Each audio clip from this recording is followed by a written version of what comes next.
Lalu tiba-tiba Bragg mengambil pisau dari dapur Louis dan hilang kendali. Hai semuanya, terima kasih telah mengklik video ini. Aku Nadia Ayu dan selamat datang. Bagaimana kabar kalian? Semoga baik-baik saja ya. Dan senantiasa dalam lindungan Tuhan dimanapun kalian berada. Amin. Anyway, di video kali ini aku akan membahas tentang kisah tragis yang dialami oleh remaja asal Inggris, di mana remaja tersebut harus kehilangan nyawa di tangan teman yang dia temui lewat game online. Lantas bagaimana kronologi lengkapnya? Tanpa banyak basa-basi, langsung saja, mari kita simak bareng-bareng ceritanya.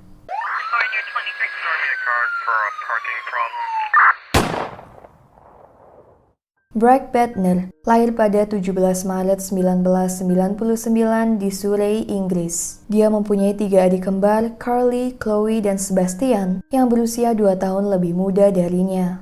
Kedua orang tua Bragg, Lauren LeFave dan Barry Bednar, berasal dari Michigan, Amerika Serikat. Mereka memutuskan untuk pindah ke Inggris tak lama setelah menikah. Namun pada tahun 2007, pasangan tersebut bercerai. Meskipun begitu, keduanya masih sering berkomunikasi dan bersama-sama merawat keempat anak mereka, agar semua anaknya tetap tumbuh dalam kasih sayang layaknya keluarga yang utuh gitu ya. Hak asuh anak semuanya dimiliki oleh Lauren, tapi Bragg, Carly, Chloe, dan Sebastian sering juga tinggal di rumah Barry. Jadi mereka tinggalnya gantian, kadang di tempat sang ibu, kadang juga di tempat ayah. Sedari kecil, Bragg dikenal sebagai anak yang periang, ramah, dan sangat dekat dengan keluarganya. Sifat ini pun terbawa hingga dia menginjak usia remaja. Pada tahun 2013, Bragg yang telah berusia 14 tahun merupakan murid berprestasi di sekolah menengah Saint Bede's, Inggris. Bragg dan keluarganya juga merupakan umat Kristiani yang taat. Mereka selalu pergi ke gereja di hari Minggu dan juga melakukan berbagai kegiatan keagamaan lain.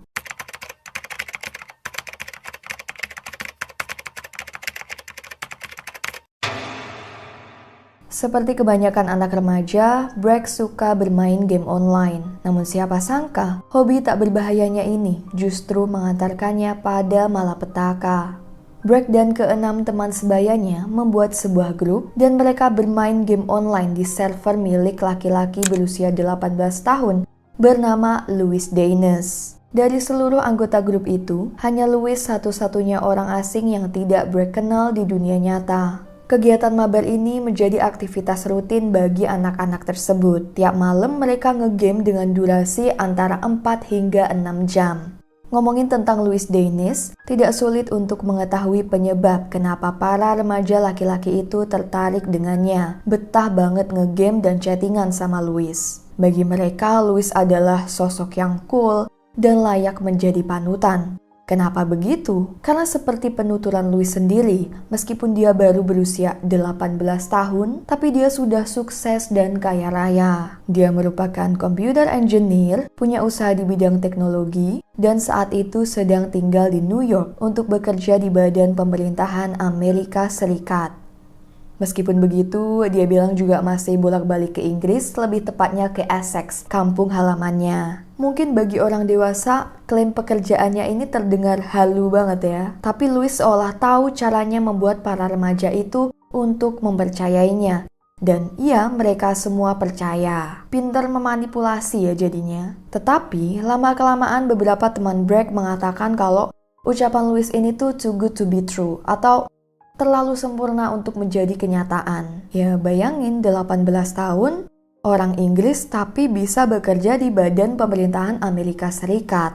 Akhirnya, satu persatu dari anggota di grup game online itu pun mulai memutuskan komunikasi dengan Louis, kecuali Bragg. Hubungan Bragg dan Louis makin dekat dan ini sejujurnya membuat ibu Bragg, Lauren, menjadi khawatir. Seperti yang dia tuturkan pada salah satu surat kabar, menurutnya sikap Bragg berubah drastis semenjak mengenal Louis. Dia mulai menjauh dari keluarganya dan sikapnya tuh gak seceria dulu. Bahkan, Bragg mengatakan bahwa dia ingin berhenti sekolah dengan alasan Louis akan memberikanku tempat magang di Microsoft, jadi aku tidak perlu susah-susah sekolah. Kemudian Bragg juga malas beribadah dengan mengatakan, Louis bilang Tuhan itu tidak nyata.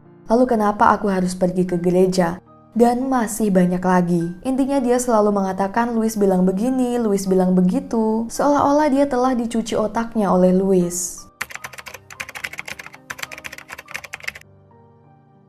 Lama-kelamaan, orang tua Bragg makin frustasi dengan sikap manipulatif Louis ke anak mereka. Lauren bahkan sempat melaporkan Louis Daynes ke polisi, mengatakan bahwa anaknya telah dicuci otaknya oleh Louis. Namun laporan ini seakan tak digubris polisi. Mereka hanya mengatakan bahwa sebaiknya Bragg ganti server game dan memutus komunikasi dengan Louis.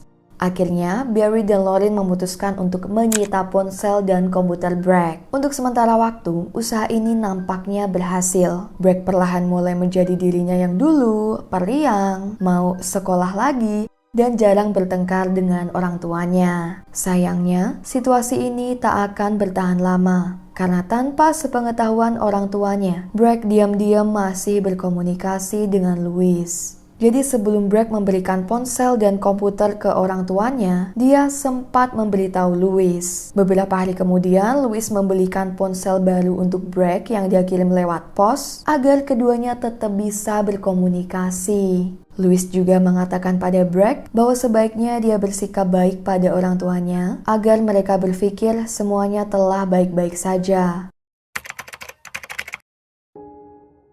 Pada awal Februari 2014, kurang lebih 1 tahun setelah Bragg dan Louis saling mengenal, Louis tiba-tiba memberitahu Bragg bahwa dia sedang sakit keras dan meminta bantuan Bragg untuk mengambil alih bisnisnya. Louis bilang kalau umurnya ini udah nggak lama lagi dan dia butuh seseorang yang bisa dipercaya untuk menjalankan bisnisnya. Menurutnya, orang yang pantas itu adalah Bragg. Louis pun meminta Bragg untuk pergi ke rumahnya agar dia bisa menjelaskan cara kerja bisnisnya. Tentu saja Bragg mau-mau aja. Dan terlepas meskipun dia belum pernah bertemu Louis sama sekali, dia juga belum pernah melihat foto aslinya. Namun selama ini Bragg udah terlanjur percaya dengan setiap kata-katanya. Jadi mungkin Bragg mikirnya gak ada salahnya ya kalau dia ke tempat Louis sendirian. Toh hitungannya udah bukan orang asing. Sementara itu, karena Louis tahu orang tua Bragg tidak akan mengizinkannya pergi ke rumahnya, akhirnya dia menyuruh Bragg untuk berbohong. Bragg yang saat itu sedang tinggal di rumah ayahnya meminta izin pada Barry jika dia mau pergi untuk menginap di rumah salah satu teman sekolahnya. Dan sang ayah memberikan izin tanpa ada rasa curiga. Karena sepengetahuan dia kan Bragg sudah menjadi dirinya yang dulu dan sudah tidak berkomunikasi dengan si anak nakal Louis. Bragg kemudian pergi ke rumah Louis di Essex pada Minggu 16 Februari 2014 pagi hari dengan menaiki taksi yang telah dibayar oleh Louis. Namun siapa sangka hari itu merupakan saat terakhir bagi orang tua Bragg melihatnya hidup.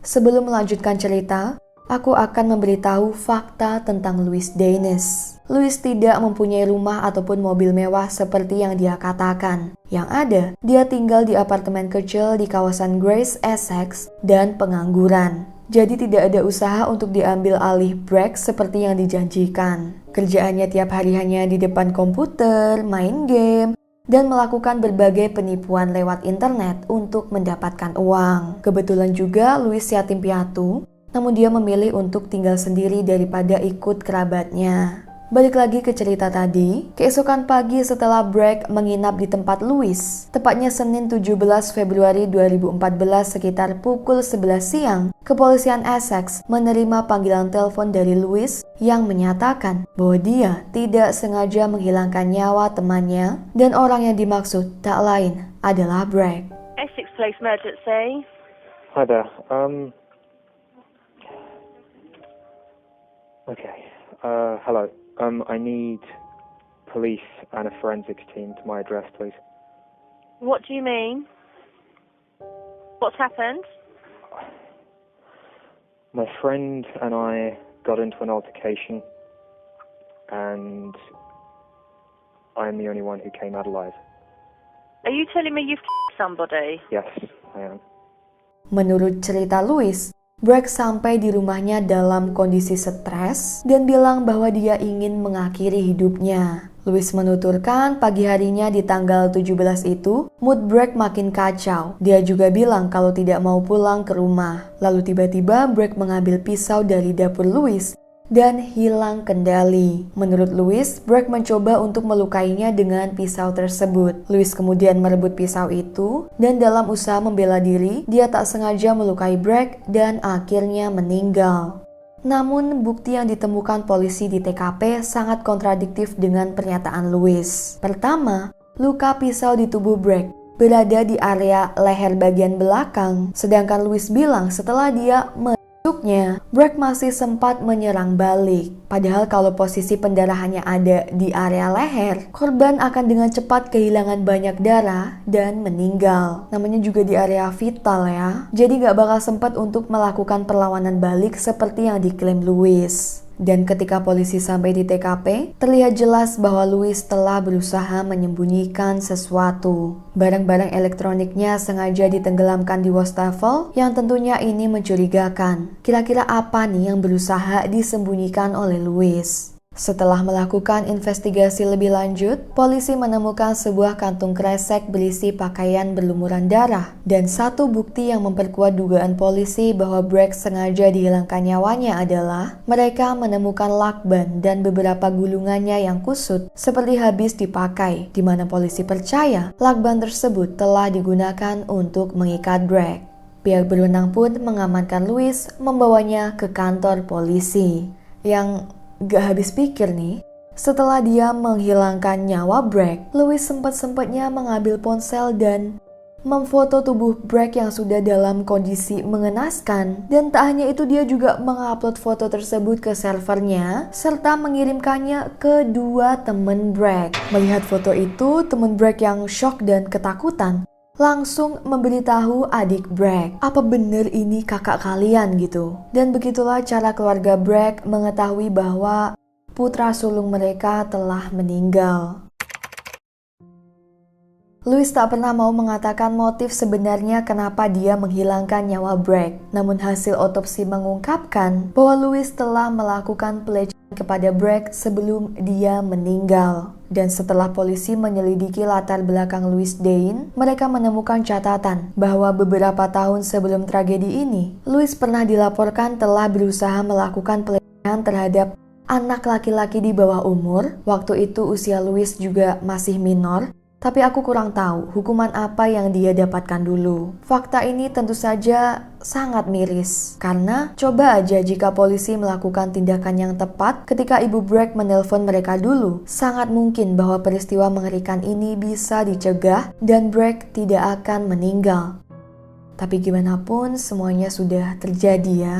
Pada Januari 2015, Louis dinyatakan bersalah di pengadilan karena telah dengan sengaja menghilangkan nyawa Bragg.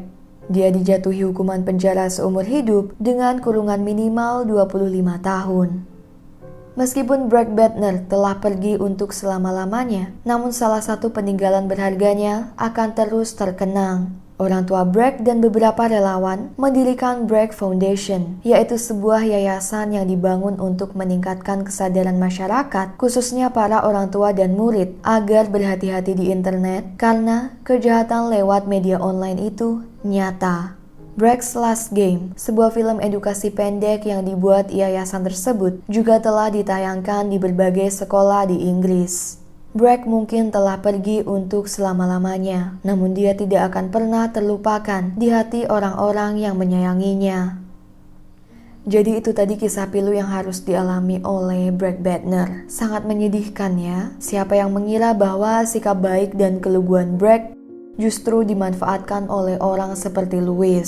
Padahal yang kita tahu orang tuanya Bragg juga selalu memperhatikan dia ya. Bukan tipe orang tua yang acuh gitu loh. Yang ada mereka benar-benar khawatir dan melakukan berbagai usaha saat tahu ada yang gak beres dari anak mereka. Namun ternyata usaha itu belum cukup untuk melindungi Bragg dari bahaya. Ayah Bragg sempat mengatakan bahwa dia sangat menyesal karena telah membiarkan Bragg pergi saat dia meminta izin untuk menginap di tempat temannya, di mana pada kenyataannya Bragg waktu itu malah pergi ke tempat Louis.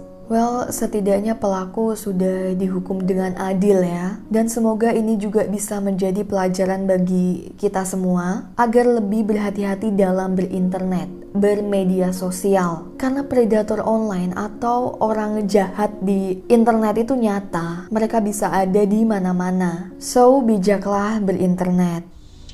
Anyway, sampai sini dulu cerita kali ini.